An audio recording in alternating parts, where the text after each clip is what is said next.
कभी सोचा है कि हजारों साल पहले जब बड़े बड़े शहर नहीं थे, तब भारत में जीवन कैसा रहा होगा। तब ज्ञान की एक ऐसी परंपरा थी जो आज भी हमारे साथ है।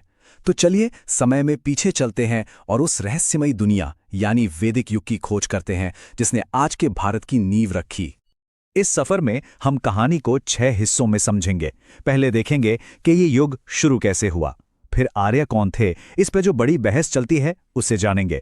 हम वेदों के ज्ञान में गोता लगाएंगे, उस दौर के समाज को करीब से देखेंगे, उनके देवी देवताओं को पहचानेंगे और आखिर में ये समझने की कोशिश करेंगे कि उनकी विरासत आज भी हमारे लिए इतनी मायने क्यों रखती है।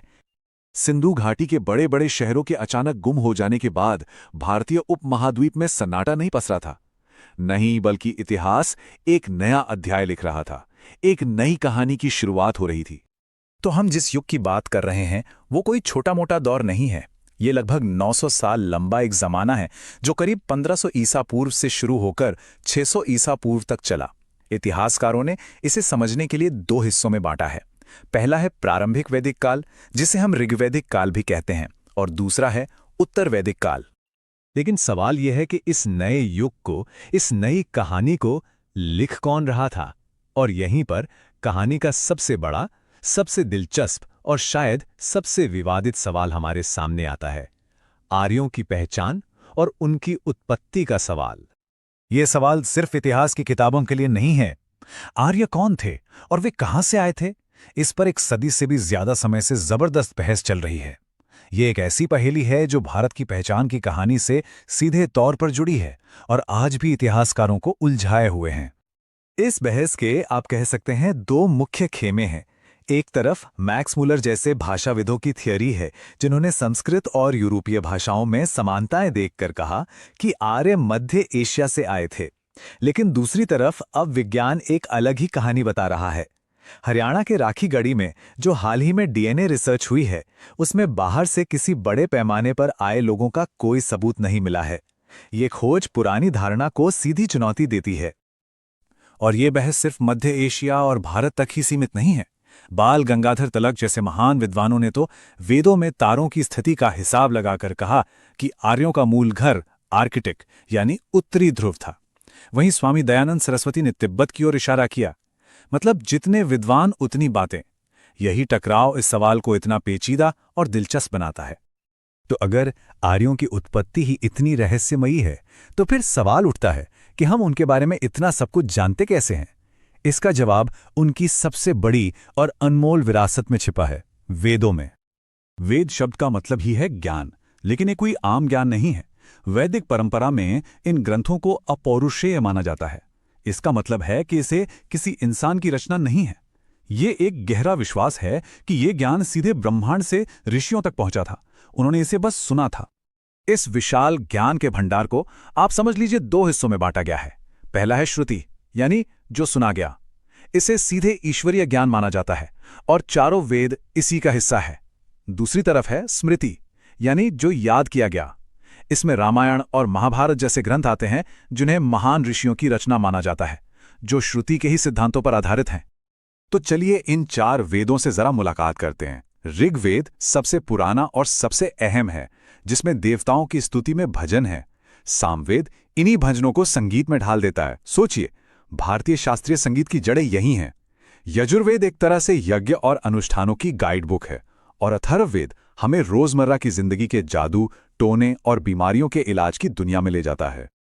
इन हजारों साल पुराने ग्रंथों का असर आज भी कितना गहरा है, इसका सबसे बड़ा सबूत है भारत का राष्ट्रीय आदर्श वाक्य सत्यमेव जयते, यानी सत्य की ही हमेशा जीत होती है। ये पंक्ति सीधे मुंडक उपनिषद से ली गई है, जो प्राचीन ज्ञान को सीधे आधुनिक भारत के दिल से जोड़ती है। तो ये तो हुई ज्ञान और दर्शन की बड़ी बड़ी बातें। लेकिन ये ग्रंथ हमें सिर्फ देवताओं के बारे में नहीं बताते, बल्कि ये उस समय के समाज की भी एक तस्वीर दिखाते हैं। तो चलिए अब जमीन पर उतरते हैं और देखते हैं कि ऋग्वैदिक काल में असल में जिंदगी कैसी थी। ऋग्वैदिक समाज को ऐसे समझिए जैसे एक के अंदर एक रखे हुए गोले हों। सबसे अंदर था कुल, यानी परिवार। कई परिवार मिलकर बनाते थे विश, यानी कबीला, और कई कबीलों को मिलाकर बनता था जन, जो उस समय की सबसे बड़ी राजनैतिक और सामाजिक इकाई थी। हर चीज रिश्तेदारी और समुदाय पर टिकी थी। आज की दुनिया में दौलत का मतलब है पैसा, बैंक बैलेंस, प्रॉपर्टी। लेकिन उस जमाने में दौलत का सिर्फ एक मतलब था, गाय। अर्थव्यवस्था पूरी तरह से पशुओं, खासकर गायों पर निर्भर थी। यहां तक कि लड़ाइयां भी गायों के लिए ही होती थीं, जिसके लिए एक खास शब्द था, गविष्टि, जिसका सीधा मतलब है गायों की खोज। इससे अंदाजा लगाया जा सकता है कि गाय उनके लिए कितनी कीमती थी। ऋग्वेद में हमें वर्ण व्यवस्था का शुरुआती रूप भी मिलता है, लेकिन ये उस कठोर जाति व्यवस्था से बहुत अलग था जो बाद में आई। शुरुआत में ये समाज को काम के आधार पर 4 हिस्सों में बांटने का एक तरीका था: ब्राह्मण, क्षत्रिय, वैश्य और शूद्र। और सबसे जरूरी बात यह है कि ये जन्म पर नहीं बल्कि व्यक्ति के काम और गुण पर आधारित था। तो ये समाज पूजा किसकी करता था? उनके लिए कोई बड़े बड़े मंदिर या मूर्तियां नहीं थीं। उनके लिए तो पूरा ब्रह्मांड ही मंदिर था। ऋग्वेदिक धर्म प्रकृति की शक्तियों की पूजा पर टिका था। सूर्य, हवा, बारिश, आग, इन सब की पूजा होती थी। उनके देवताओं में भी एक हायरार्की थी। सबसे ऊपर समझिए देवताओं के राजा थे इंद्र, तूफान और युद्ध के देवता। ऋग्वेद के लगभग 1/4 भजन उन्हीं को समर्पित हैं। उनके ठीक बाद थे अग्नि यानी आग के देवता। वो एक पवित्र दूत थे जो यज्ञ की आग के जरिए इंसानों की प्रार्थनाएं देवताओं तक पहुंचाते थे। उनकी पूजा आज की तरह मोक्ष या आध्यात्मिक शांति के लिए नहीं थी।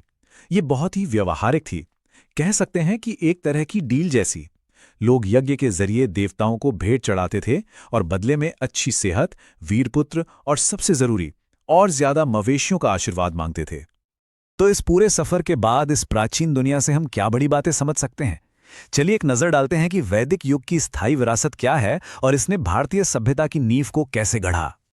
तो संक्षेप में कहें तो वैदिक युग एक ऐसा समाज था जो घूमता फिरता था और पशुओं पर निर्भर था।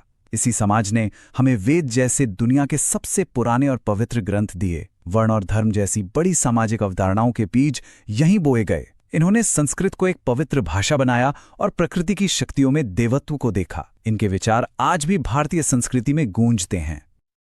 और यहीं पर हम एक बड़े सवाल के साथ अपनी बात खत्म करते हैं। ये कैसे हो सकता है कि एक 3,500 साल पुराने कबीलाई और पशु चराने वाले समाज के विचार, विश्वास और नियम आज भी दुनिया के सबसे बड़े लोकतंत्रों में से एक को गहराई से प्रभावित कर रहे हों? इस पर सोचिएगा जरूर। अतीत वाकई कभी अतीत नहीं होता।